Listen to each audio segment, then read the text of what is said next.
નમસ્કાર દોસ્તો, હું આપનો મિત્ર ફિલસુફ દિનેશ ગણેત આપ સર્વનું હાર્દિક સ્વાગત કરું છું આપના સહિયારા પ્લેટફોર્મ ગણેત ગાઈડન્સ પર. દોસ્તો, દર શનિવારે રાતે 9 વાગ્યાના ટકોરે સરકારશ્રીના અલગ અલગ વિભાગોમાં ફરજ પર રહેલા અધિકારીગણ જે છે એ અધિકારીગણ સાથે આપણે એક પોડકાસ્ટ કરતા હોય છે. આ પોડકાસ્ટનો આપણા માધ્યમથી ખૂબ જ સારો પ્રતિભાવ મળે છે અને એવા અલગ અલગ જે છે એ ડિપાર્ટમેન્ટમાં લાસ્ટ આપણે સમાજ સુરક્ષાના જે છે એ અધિકારીગણનું ઇન્ટરવ્યૂ લીધું. પોડકાસ્ટ માધ્યમથી આપણે જણાવ્યું કે કેવી રીતે ઓપરેશન ઓફિસર, ચીફ ઓફિસરની તૈયારી કરી શકાય. ત્યારબાદ આપણે હાઈકોર્ટના આસિસ્ટન્ટનું પણ પોડકાસ્ટ લીધું. આવા જ જે છે એ આજના આપણા ગેસ્ટ છે શ્રીમાન રાઘવ ગઢવી સાહેબ. આજે રાઘવ ગઢવી સાહેબ પાસે દોસ્તો આપણે સ્પેશિયલી એ જાણવાનું છે કે સરકારશ્રીમાં કઈ કઈ ટેકનિકલ ભરતી પરીક્ષાઓનું આયોજન થતું હોય. સામાન્ય રીતે આપ જોતા હોય કે આપણા જે ગુજરાતના વ્યક્તિઓ જે છે એમને ક્યાંક ને ક્યાંક તલાટી, ક્યાંક ને ક્યાંક કોન્સ્ટેબલ અથવા તો માની લો કે બીજી અલગ અલગ પ્રકારની જે ભરતીઓ આવે છે એના લેક ઓફ અવેરનેસ મતલબ કે થોડી જાગૃતતાના અભાવના લીધે લોકો આવી ટેકનિકલ પરીક્ષાઓમાં જવાનું જે છે એ ટાળે છે અથવા તો એમને એ ખ્યાલ નથી હોતો કે આવી બધી પરીક્ષાઓની તૈયારી કેવી રીતે કરવી. તો આજે આપણે ગઢવી સાહેબના માધ્યમથી એ જાણશું કે સર આવી કેટલી ટેકનિકલ પરીક્ષાઓ આવે છે અને આ ટેકનિકલ પરીક્ષાઓને પાસ કરવા માટે કેવી રીતે સ્માર્ટ રણનીતિ જોશે. તો સર પાસે આપણે એ પણ જાણશું કે ભાઈ કેન્દ્રની સેવાઓ અને રાજ્યની સેવાઓ વચ્ચે તફાવત શું છે, આમાં પ્રમોશનના ચાન્સ શું છે, એના સિવાય આપે મોકલેલા અલગ અલગ પ્રકારના પ્રશ્નો છે. આ પ્રશ્નો જે છે એની પણ ચર્ચા આપણે આજે કરશું. સૌપ્રથમ વખત તો સર આપનું ખૂબ ખૂબ સ્વાગત છે કે આપના આટલા બિઝી શેડ્યુલમાંથી જે છે આપે અમને સમય આપ્યો છે. સર આપનું હાર્દિક સ્વાગત છે. સર પહેલો ક્વેશ્ચન આપને કે થોડુંક ઉમેદવારશ્રીઓને આપનો પરિચય, આપનો અભ્યાસ, આપણે ઘણી બધી પરીક્ષાઓ પાસ કરી છે અને અત્યારે પણ આપ ક્લાસ 1 છો છતાં બી આપની પ્રિપેરેશન કન્ટિન્યુ છે. તો આનો થોડો પરિચય આપો, પ્રકાશ પાડો તો ઉમેદવાર માટે થોડું સમજવું ઇઝી રહેશે આ બાબતે. મારું મૂળ વતન આમ તો કચ્છ છે. અચ્છા.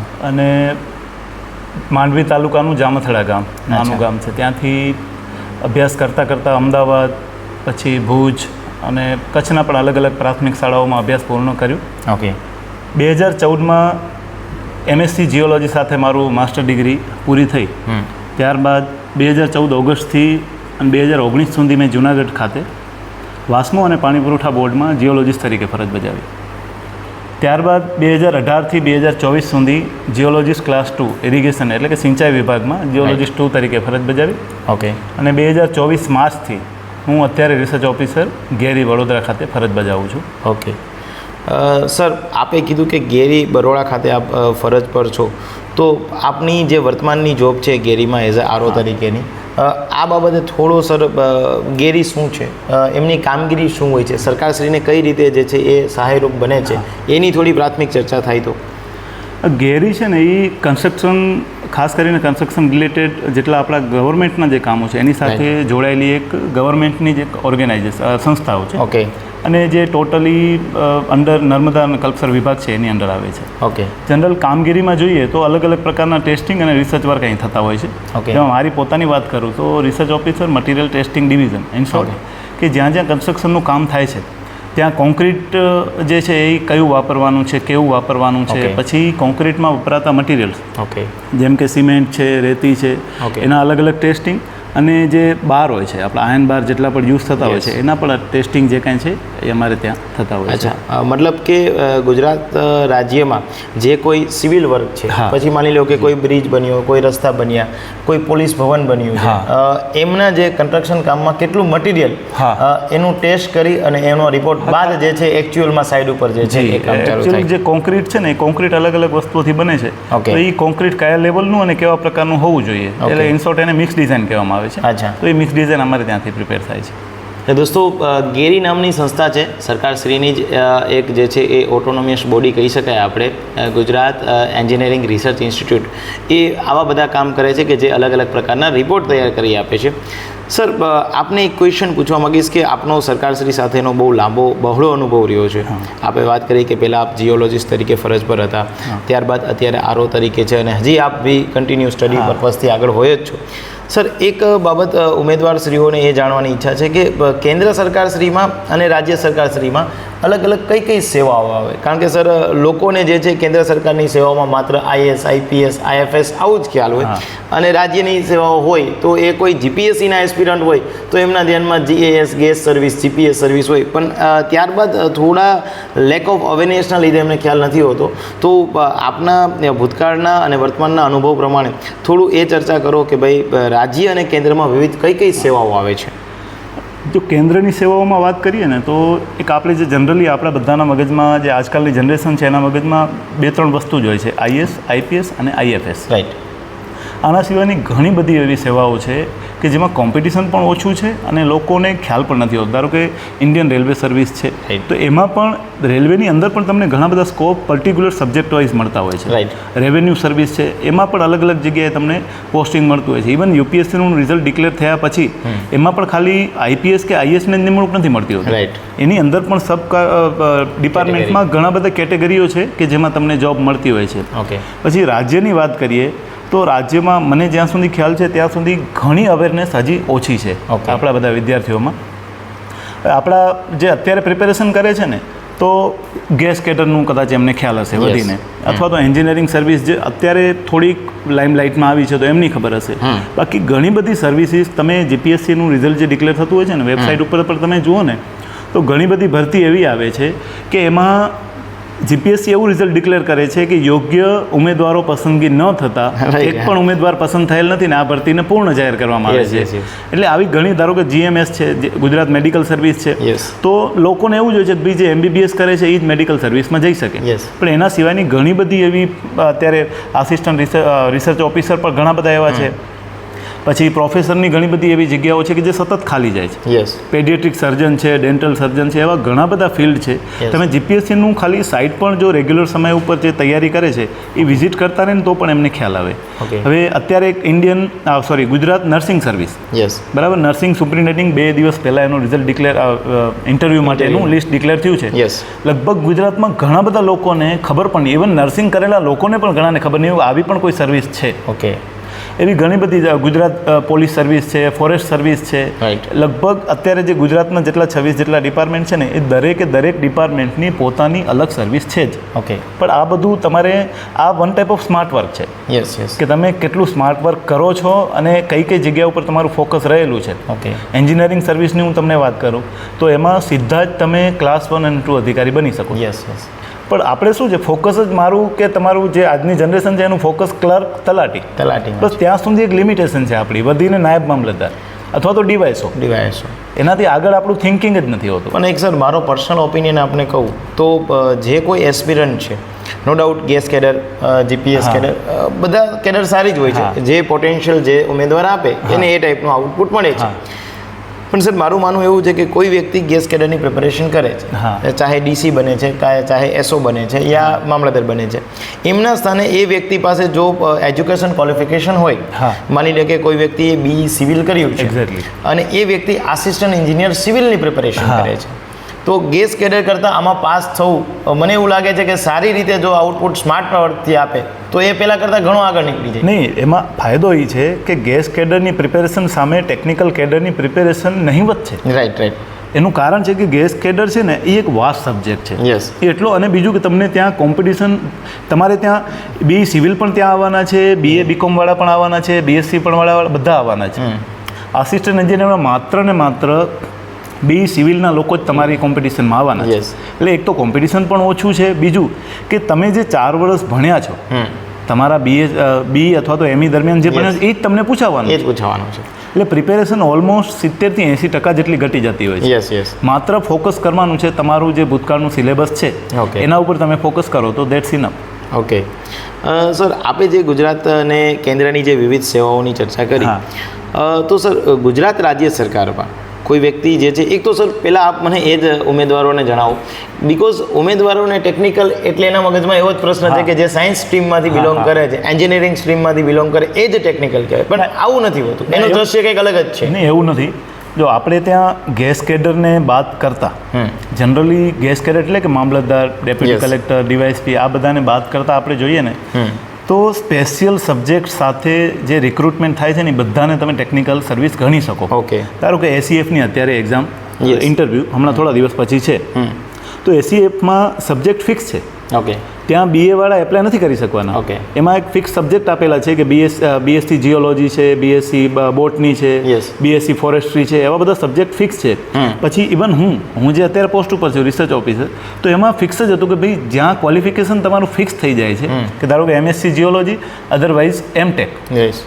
જ્યાં પર્ટિક્યુલર સબ્જેક્ટ સાથે જે રિક્રુટમેન્ટ બહાર પડે છે Okay. એ તમામ સર્વિસ તમે ટેકનિકલ સર્વિસ તરીકે કામ કરી શકો. Yes. અત્યારે નર્સિંગની પણ જે આવી તો એમાં પણ એમ જ છે. એન્જિનિયરિંગની કોઈ રિક્રુટમેન્ટ થાય છે ઓકે. તો એમાં પણ એમ જ છે. આરટીઓ છે યસ. તો એ પણ બી મિકેનિકલ જ છે. જેમ કે ફાયર ઓફિસર છે તો ફાયર ઓફિસર પર્ટિક્યુલર આવા જે સબ્જેક્ટ વાઇઝ જેટલી પણ ભરતીઓ બહાર પડે છે ને એ બધી તમે ટેકનિકલ સર્વિસ તરીકે તમે એને કન્સિડર કરી શકો. યસ. આમ જોવા જઈએ ને તો સર હમણાંનો જ વર્તમાનમાં જ એક આ બાબતનું બહુ સાચું ઉદાહરણ આપણે ઉમેદવારશ્રીને આપી શકીએ. સર અત્યારે 300 જેટલા જગ્યાઓ માટે એસટીઆઈ માટેના ફોર્મ ભરાય છે જીપીએસસીની સાઈડ ઉપર. એસટીઆઈ એટલે સર હું અને ઉમેદવાર આપ તમામ જાણો છો કે જે સુપર ક્લાસ 3 લેવલ પીએસઆઈ નાયબ મામલતદારના ઇક્વિવેલન્ટ જે છે એમનો ગ્રેડ પે મળતો હોય છે. સર ઉમેદવારો એસટીઆઈમાં ફોર્મ ભરશે, પ્રિપેરેશન કરે, એમાં કંઈ ગલત બી નથી એટલે છે. પરંતુ સર એની સાથે સાથે આપણે ત્યાં જે છે એ રાજ્ય પાણી પુરવઠા નિગમ, Gujarat state civil supply corporation limited, sir એમાં આસિસ્ટન્ટ મેનેજરની પોસ્ટ છે જે ક્લાસ 2 છે. તો ઇન શોર્ટ એસટીઆઈ જોવામાં પેલો જે ટેકનિકલ ભરતી એક્ઝેક્ટલી જે પણ એસટીઆઈ છે એની ગ્રેજ્યુએટ છે, તો સિવિલ સપ્લાય કોર્પોરેશનમાં આસિસ્ટન્ટ મેનેજર છે એ પણ ગ્રેજ્યુએટ ઉમેદવાર. There is no scope for experience, એમાં કોઈ એક્સપિરિયન્સની જરૂર નથી. એટલે સાહેબ આપ દોસ્તો જાણતા હશો કે સર કારણ કે સ્માર્ટ વર્ક કોને કહેવાય? સર હમણાં જે વાત કરી કે સર આપણે એવું બોલતા હોય કે ભાઈ ટેકાના ભાવ. એક્ઝેક્ટલી. એકચ્યુઅલી એ તો મારી ને તમારી મતલબ આપણે જે રૂટીનમાં ચર્ચાઓ કરતા હોય, પણ સરકારશ્રીના માધ્યમથી તો એમએસપી છે, મિનિમમ સપોર્ટ પ્રાઇસ છે. તો હવે એક ઉમેદવારે જે છે એ ટેકાના ભાવ બાબતે એ જાણવું પડે કે અલગ અલગ 24 પાક છે જેમાં સરકારશ્રી ટેકાના ભાવ જાહેર કરે છે. હવે ટેકાના ભાવ જાહેર કરવા છે તો એનો મતલબ એવો થાય કે કેન્દ્ર સરકારમાં કોઈક બોડી હશે, સ્ટેટ લેવલે કંઈક બોડી હશે. સર જીપીએસસી એક વખત ક્વેશ્ચન એવો પૂછ્યો હતો કે ભાઈ કેન્દ્ર સરકારમાં ટેકાના ભાવ જે છે એ કોણ જાહેર કરે તે અંગેની વિગતવાર ચર્ચા કરો છો. તો દોસ્તો જો આ આપને ખ્યાલ હોય કે ભાઈ સેન્ટ્રલ લેવલે CACP છે, commission four agriculture cost and price, જે સરકારશ્રીને કહે છે કે ભાઈ આટલા ટેકાના ભાવ હોઈ શકે. સેમ રાજ્ય લેવલે એક બોડી છે જેને કહેવાય Gujarat state civil supply corporation limited, જે આપણે પાણી પુરવઠા નિગમ કહીએ છીએ, એ રાજ્ય લેવલે ટેકાના ભાવ જાહેર કરે છે. તો આસિસ્ટન્ટ મેનેજરની પોસ્ટ એમાં જ છે. એમાં પણ લાસ્ટ દોસ્તો જે છે એ 31/8 ફોર્મ ભરવા માટેની લાસ્ટ ડેટ છે. પણ જેમ આપણે કીધું ને કે જો રૂટીનમાં કોઈ વ્યક્તિ, ચલો કદાચ તમને રોજ નહીં દોસ્તો 2-3 દિવસે એક વખત બી કોઈ વ્યક્તિ જીપીએસસીની વેબસાઇટ ઓફિશિયલ ફોલો કરી દે.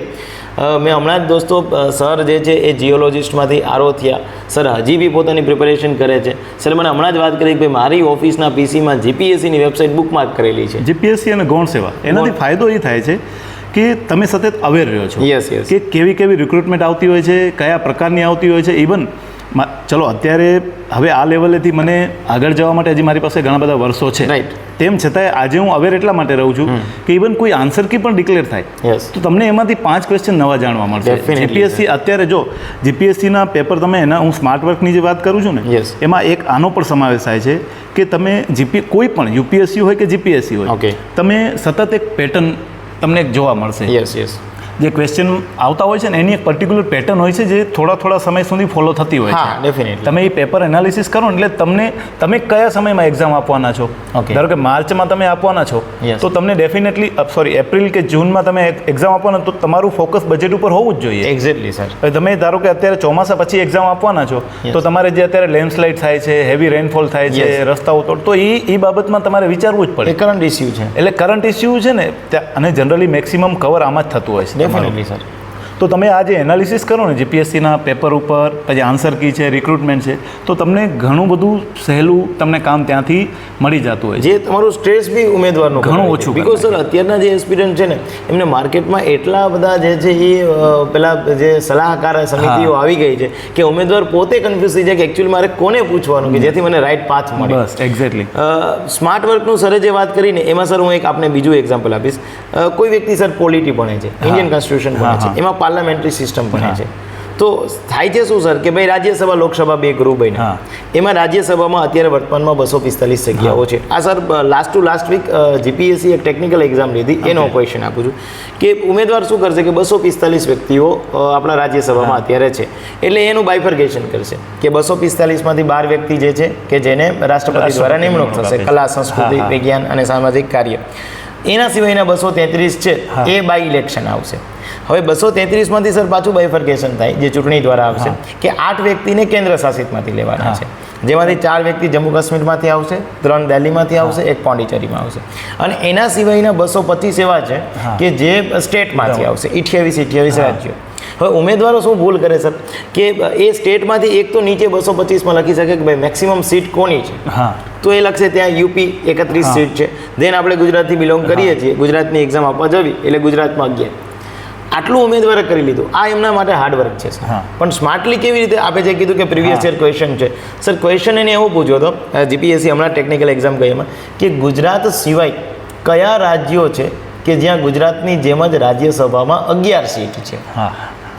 આપણે જે વાત કરી કે જે રોજની આન્સર કી આવતી હોય, ભલે પ્રોવિઝનલ આવતી હોય, કદાચ 2-4 ક્વેશ્ચનમાં કન્ફ્યુઝન હોય તો એ મંડળ છે કે બોર્ડ છે એ બદલાવતું હોય. ફાઇનલ આન્સર કી તમે જુઓ તો એમાં કન્ફર્મ થઈ જાય સર.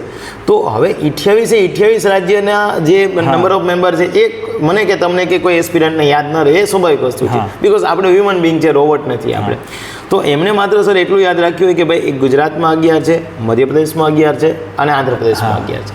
આ 3 જ સ્ટેટ એવા છે કે જ્યાં 11. તો એ સ્માર્ટલી એનો આન્સર આપી શકે, પણ લોકો આ નથી કરતા. એટલે અત્યારે શું છે કે એક આંધળી દોડ છે બધી જગ્યાએ. હું અત્યારે કચ્છમાં એક જગ્યાએ ખાલી એમને વિઝિટ માટે મને બોલાવ્યો હતો, એટલે હું ગયો તો એક લાઇબ્રેરી જેવું સ્ટ્રક્ચર છે, ત્યાં બધા છોકરાઓ તૈયારી કરતા હતા. એટલે મેં જસ્ટ બધાને પૂછ્યું કે ભાઈ શેની પ્રિપેરેશન કરો છો? તો કોઈ કે જુનિયર ક્લર્ક છે, કોઈ તલાટી છે, કોઈ senior clerk, accountant, so and so. હવે એમાંથી મેં ક્વોલિફિકેશન જ્યારે પૂછ્યું ને 12-13 વિદ્યાર્થીઓમાંથી, તો 5 કે 6 જણાનું ક્વોલિફિકેશન બી સિવિલ હતું. હવે બી સિવિલ કર્યા પછી જો તમારે તલાટી જ બનવું છે તો તમારે બી સિવિલ કરવાની જરૂર જ નથી સર. અને બીજું કે પર્સન્ટેજ છે ને ક્યારે મેટર નથી કરતા. આ મારું સ્પષ્ટપણે માનવું છે કે તમારા ગ્રેજ્યુએશન અને માસ્ટર ડિગ્રીના પર્સન્ટેજ કોઈ આ વસ્તુ સાથે એને કન્સર્ન નથી. મારું ગ્રેજ્યુએશન માત્ર 50% સાથે થયેલું છે. બીએસસી એમએસસીમાં પણ પહેલા સેમમાં મને કેટી આવેલી છે. એટલે એ ડઝન્ટ મેટર. આવી કોઈ વસ્તુ મેટર નથી કરતી. તમે સમય ઉપર તમારો ઘોડો દોડે છે કે નહીં. યસ. તૈયારી જ્યારે કરો ત્યારે આ જ એક વસ્તુ મહત્ત્વની હોય છે. તમે ભૂતકાળ તમારું પોતાનું ભૂલી પ્રેઝન્ટમાં મારે શું કરવું છે એટલું કરી લો એટલે ઇનફ છે. એટલે સર આમ તો હજી વસ્તુઓમાં આપણે એડ કરીશ કે એક તો નંબર ઓફ પર્સન્ટેજ, મતલબ ગોલ્ડ મેડલિસ્ટની કોઈ જરૂર નથી. બીજી એક સર ઉમેદવારના મગજમાં એ પણ નેગેટિવ લઘુતા ગ્રંથિ હોય કે એ નંબર ઓફ વેકેન્સી જોવે છે. દોસ્તો આપને જાણીને બહુ નવાઈ લાગશે કે સર જે પોસ્ટ ઉપર આરઓ તરીકે બરોડામાં ફરજ પર છે, આરઓની જે છે એ જીપીએસસીએ જ્યારે જે છે ભરતી બહાર પાડી ત્યારે ટોટલ 4 જ ઉમેદવાર ઇન ધ સેન્સ 4 જ વેકેન્સી હતી. હવે સરે જે છે એવું વિચાર્યું કે અરે 4 જ યાર છે તો હું કેમ આવીશ, આ તો સિંગલ ડિજિટમાં પોસ્ટ છે. પણ આપણે જાણીને નવાઈ લાગશે કે દોસ્તો 4માં જે છે એ ઓબીસી કેન્ડિડેટમાં ફર્સ્ટ છે. સો ઇન શોર્ટ કહેવાનો મતલબ કે નંબર ઓફ વેકેન્સી કેટલી છે ડઝન્ટ મેટર. જો તમે નંબર ઓફ વેકેન્સી જોવો છો તો એનો મતલબ એ છે કે તમારામાં લેક ઓફ કોન્ફિડન્સ છે તૈયારી બાબતનો, કે ભાઈ હું પાસ નથી થઈ શકતો, મારી તૈયારી એટલી નથી. તો પછી તૈયારી જ ન કરે. મારી દૃષ્ટિએ જો તમે આટલું કોન્ફિડન્ટ ન રાખી શકતા, believe your self before blame your luck. Yes. Sir બીજું એક કે આપણે ટેકનિકલ પરીક્ષાઓની વાત કરી તો ઉમેદવાર માની લે કે કદાચ જે છે આ કોઈ કચ્છના છેવાડાના માનવી સુધી પહોંચે, પંચમહાલના છેવાડાના માનવી સુધી કે ડાંગનો કોઈ માણસ તમારા સલાહના અનુસંધાને હવે જો પ્રિપેરેશન ટેકનિકલની તૈયારી કરવા ઈચ્છતો હોય તો સર એમાં સામાન્ય રીતે ટેકનિકલ એક્ઝામમાં એવું રહેતું હોય છે કે ભાઈ 300 માર્કનું પેપર હોય, ચેન્જીસ થતા હોય દોસ્તો, એ વેરિએશન હોય, તો એમાંથી પહેલાં 100 છે એ જનરલ સ્ટડીઝના હોય અને ત્યારબાદ 101થી 300 માર્ક છે યાની બીજા 200 જે છે એ ટેકનિકલ પોર્શનના. તો સર ઉમેદવારે પ્રિપેરેશન કરવી હોય જીએસ, જનરલ સ્ટડી અને ટેકનિકલ, તો આમના માટે આઈડિયલ સોર્સિસ શું હોઈ શકે?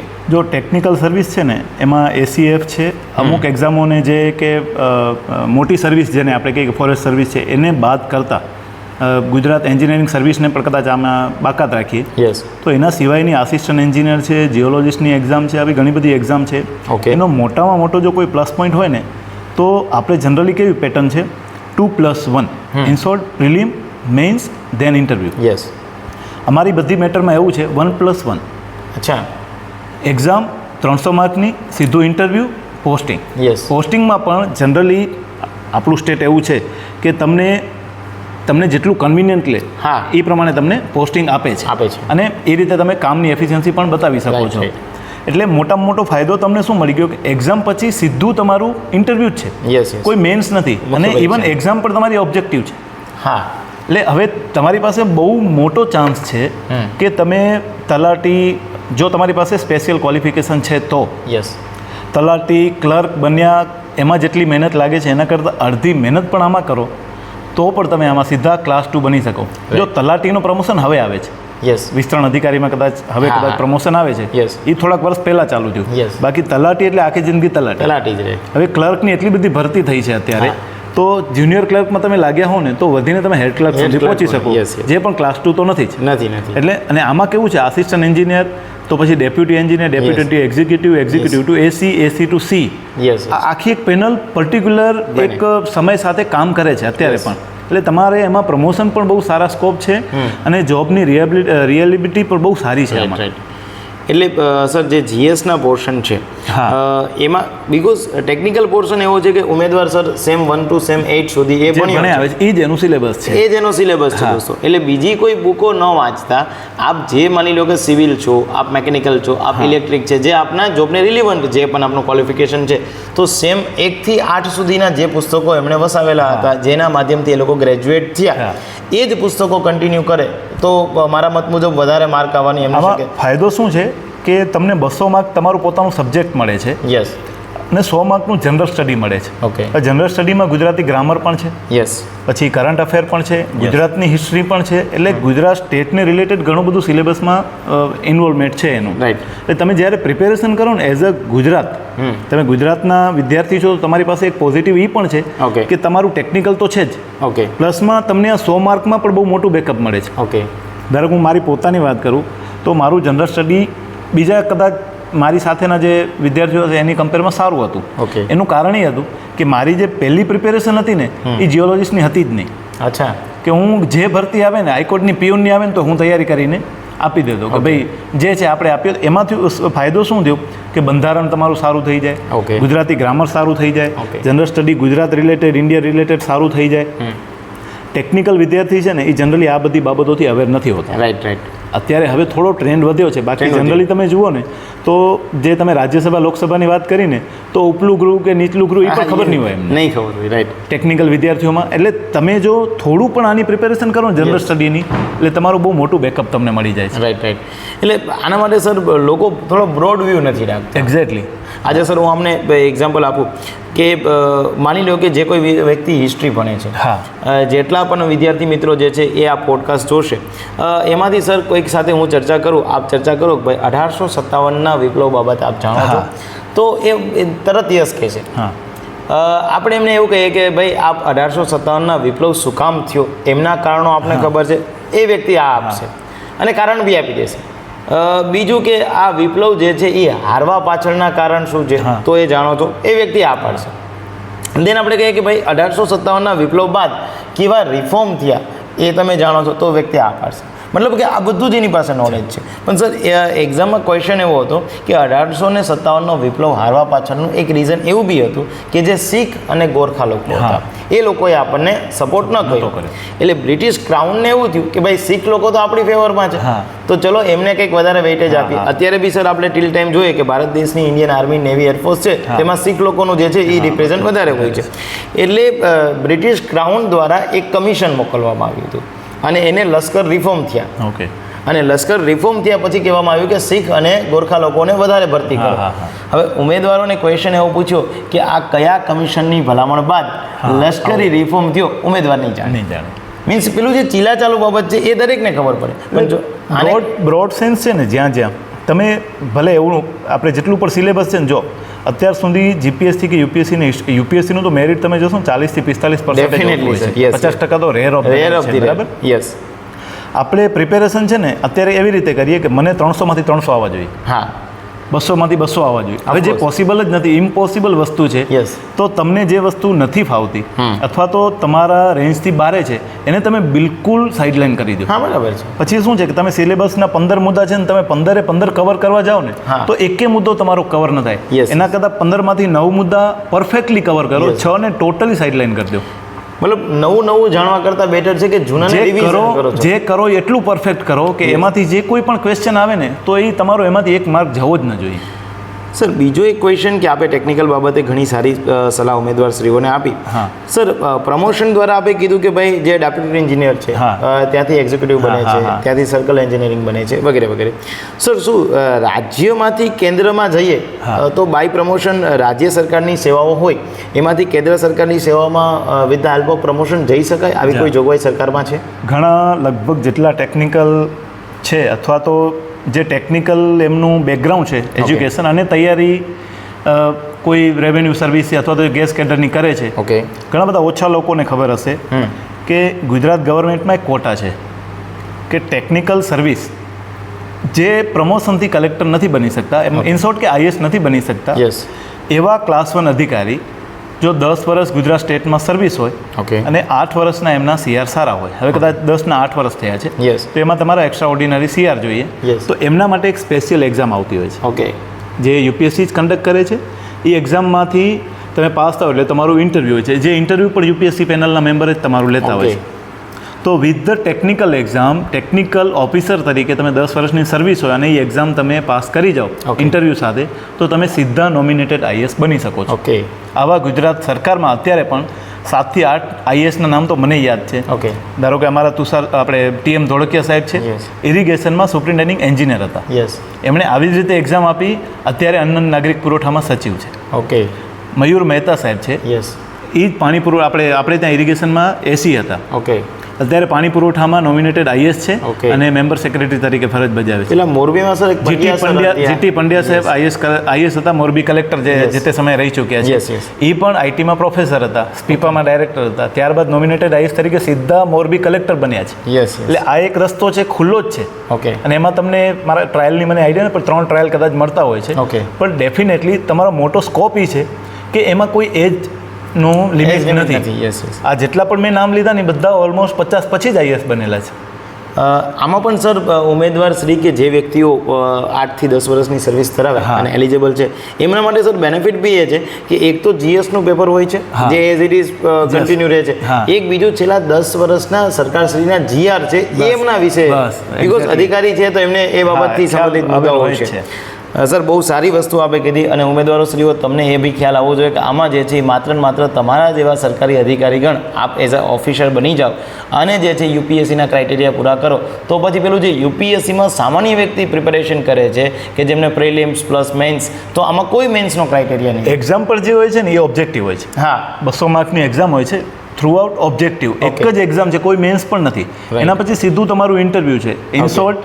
અને ઇવન હું તો એ પણ કહું કે અત્યારે જે સીધી ભરતીમાં ગેસ કેડરમાં જે પાસ થયા છે ને, ઓકે. અત્યારે હાલ ધારો કે 2024માં જે લોકો ક્લાસ 1 બન્યા છે અથવા તો 23માં બન્યા છે, તો 24માં 34માં એ લોકો એલિજિબલ થઈ જશે. ઓકે.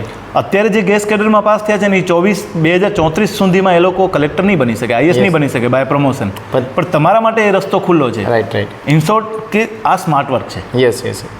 અને કારણ કે આ ઘેટા દોડ તો સર બધા કરે જ છે, નીચું મોઢું રાખીને બધા જો પ્રિપેરેશન કરે જ છે. મારું સ્પષ્ટ માનવું છે કે જે બાજુ બધા જાય છે ને, તમારી પાસે 2 રસ્તા છે, બંને ચોખ્ખા જ છે, Yes. બંને સાફ પણ છે. અત્યારનો જે જનરલ ટ્રેન્ડ છે ને એ એવો જ છે. એક તો મેં તમને કીધું ને કે ગોલ જ નાનું રાખે છે. યસ. યસ. યસ. ગોલ જ શું છે, જે તલાટી બનવાનો ગોલ છે ને તો તમે ક્યારે તલાટી નહીં બની શકો. યસ. યસ. મામલતદાર બનવાનો ગોલ હશે ને તો તમે તલાટી કદાચ બની શકો. Of course sir.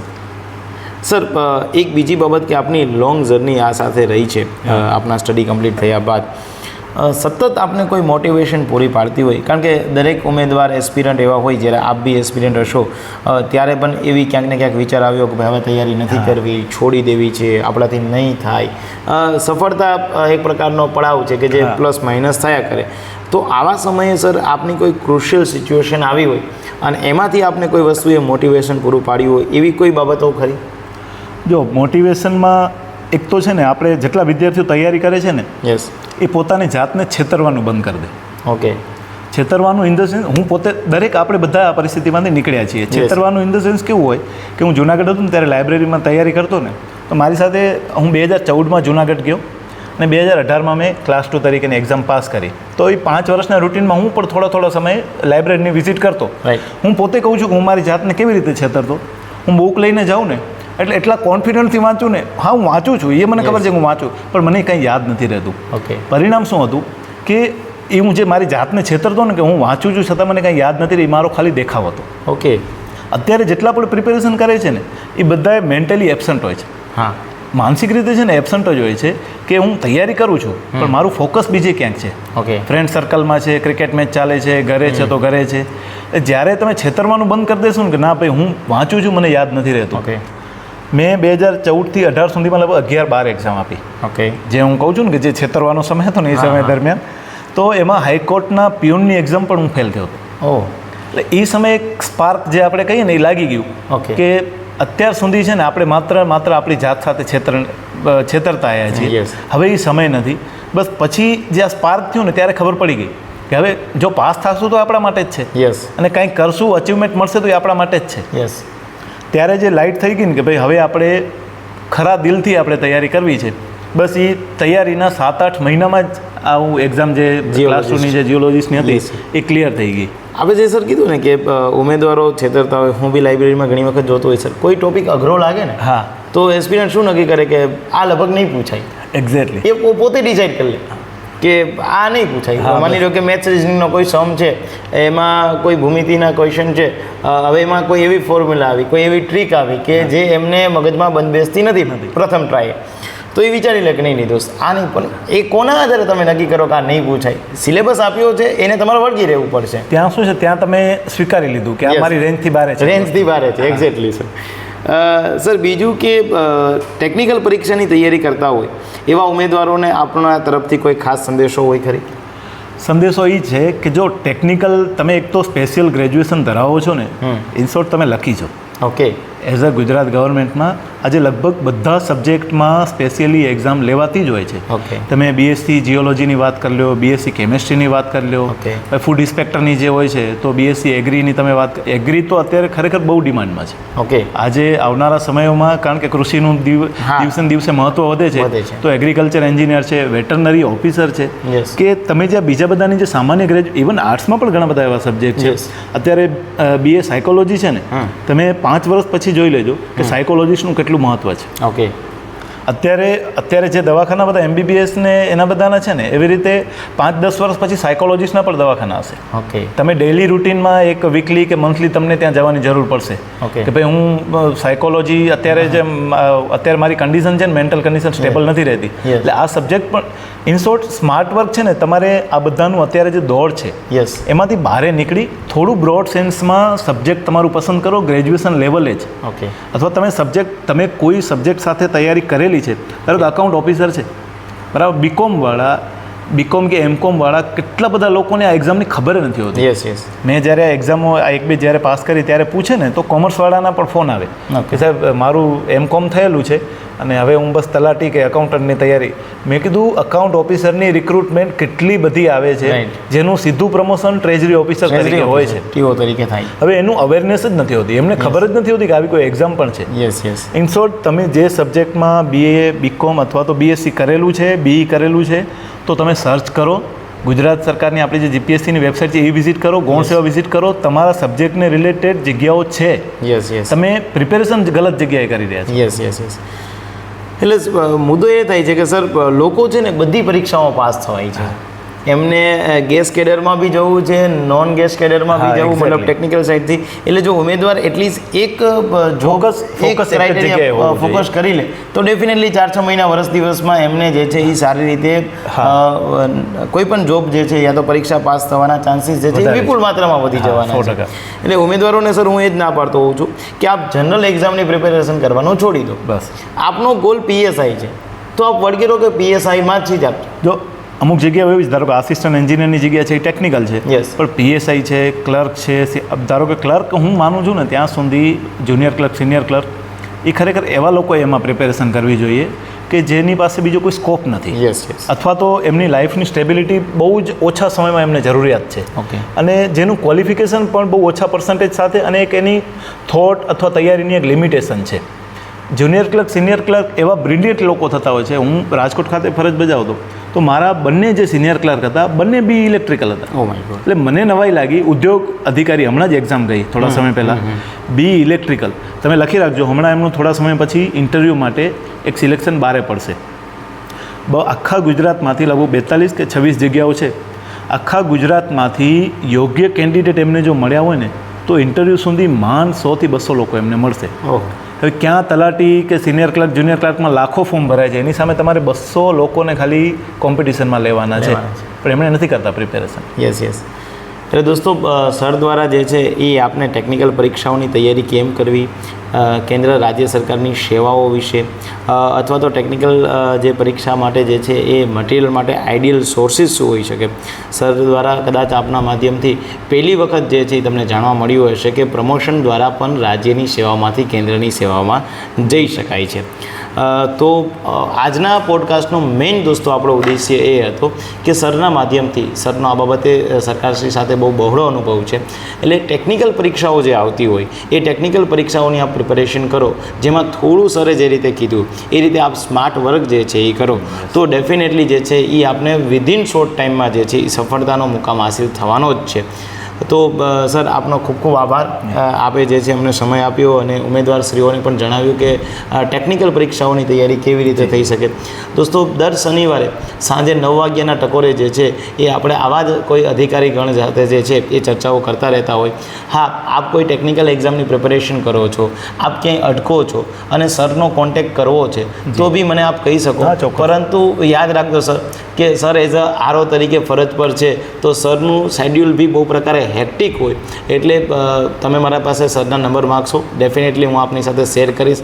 પણ એક પ્રોટોકોલ પ્રમાણે સર સાથે વાત કરવી કે આપણે સરને એક પહેલાં મેસેજ ડ્રોપ કરી શકાય કે સર આપની અનુકૂળતા એ આપના જે છે એ સમયે હું કોલ કરું. અમુક ટાઈમે સર એવું થાય કે કન્ટિન્યુ ફોન જોડ્યા જ રાખે, જાણે એવું થાય કે એમને રાષ્ટ્રપતિશ્રીએ કંઈક સલાહ માંગી અને એ સલાહ આપણે આપવાની છે. જો એટલી મેચ્યોરિટી ન હોય તો પછી પ્રિપેરેશન કરતી વખતે આ મુદ્દો પર આપણે ઓફિસર તરીકે શું કરવાનું, ધ્યાને લેવું. યસ. અને આવી જ માહિતી દોસ્તો તમારે ટેલિગ્રામ ચેનલમાં પણ કણેત ગાઈડન્સ આપણી ચેનલ છે, જે યુટ્યુબમાં આપ લેક્ચર જુઓ એવી જ ટેલિગ્રામ છે. અને આપને વોટ્સઅપમાં કોઈ પણ પ્રકારની આવી માહિતી જોતી હોય ટેકનિકલ પરીક્ષાઓની તો 7226926024 આ નંબર વોટ્સઅપના આપનું પૂરું નામ અને જિલ્લાનું નામ મોકલી આપજો.